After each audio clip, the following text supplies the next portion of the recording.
ಹಿರಿಯ ಕಲಾವಿದರು, ಜೊತೆಗೆ ಅವ್ರು ಮಾಡಿದಂಥ ಸಾಮಾಜಿಕ ಸೇವೆಗಳು ತುಂಬ ದೊಡ್ಡದು. ಎಲ್ಲೂ ಕೂಡ ಹೇಳ್ಕೊಳ್ತಾ ಇರಲಿಲ್ಲ, ಬಟ್ ಅವರಿಂದ ಸಾಕಷ್ಟು ಒಳ್ಳೆ ಕೆಲಸಗಳಾಗಿದ್ದು.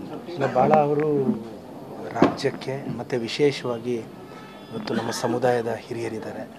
ಮೋಹನ್ ಅಣ್ಣ ಇದ್ದಾರೆ, ಮತ್ತು ವೇಣುಗೋಪಾಲ್ ಅಣ್ಣ ಎಲ್ಲ ಹಿರಿಯರಿದ್ದಾರೆ. ಅವರು ಶ್ರೀಮ ವಿಜಯವರು ನಮ್ಮ ಸಮುದಾಯದವರೇ, ಮತ್ತು ರಾಜ್ಯಕ್ಕೆ ನಮ್ಮ ಸಮುದಾಯಕ್ಕೆ ಒಳ್ಳೆಯ ಹೆಸರು ತಂದವರು. 250ಕ್ಕೂ ಹೆಚ್ಚು ಚಿತ್ರಗಳು ಮಾಡಿದ್ದಾರೆ. ಮತ್ತು ಅವರಿಗೆ ರಾಜ್ಯೋತ್ಸವ ಪ್ರಶಸ್ತಿ, ಕೆಂಪೇಗೌಡ ಪ್ರಶಸ್ತಿ, ಮತ್ತು ಅವರು ಸಂಸಾರದಲ್ಲಿ ಸರಿಗಮ ಶೋಗೆ Guinness book of world record ಆಗಿದೆ. ಮತ್ತು 80 ಸಿನಿಮಾನ ಅವರು ಡೈರೆಕ್ಟ್ ಮಾಡಿದ್ದಾರೆ. ಭಾಳ ಒಂದೊಳ್ಳೆ ಕಲಾವಿದರು. ಇದು ತುಂಬಲಾರದ ನಷ್ಟ. ಸೊ ಅವ್ರ ಆತ್ಮಕ್ಕೆ ಶಾಂತಿ ಸಿಗಲಿ, ಅವ್ರ ಕುಟುಂಬಕ್ಕೆ ಒಳ್ಳೆಯದಾಗಲಿ ಅಂತ ನಾನು ಭಾಳ ನಮಗೂ ಒಂದು ವಿಶೇಷವಾಗಿ ನಮ್ಮ ಸಮುದಾಯದ ಒಬ್ಬ ವ್ಯಕ್ತಿ, ಸಾಮಾನ್ಯ ವ್ಯಕ್ತಿ, ಆನೇಕಲ್ ಬಳಿ ಹುಟ್ಟಿರೋ ವ್ಯಕ್ತಿ ಈ ಮಟ್ಟಕ್ಕೆ ಬೆಳೆದು 250 ಚಿತ್ರ ನಟಿಸೋದಂದರೆ ಇದಲ್ಲ. ಸೊ ಇದು ರಾಜ್ಯಕ್ಕೆ ಮತ್ತು ನಮ್ಮ ಸಮುದಾಯಕ್ಕೆ ದೊಡ್ಡ ನಷ್ಟ ಅಂತ ಹೇಳಕ್ಕೆ ಬಯಸ್ತೇನೆ ಸರ್.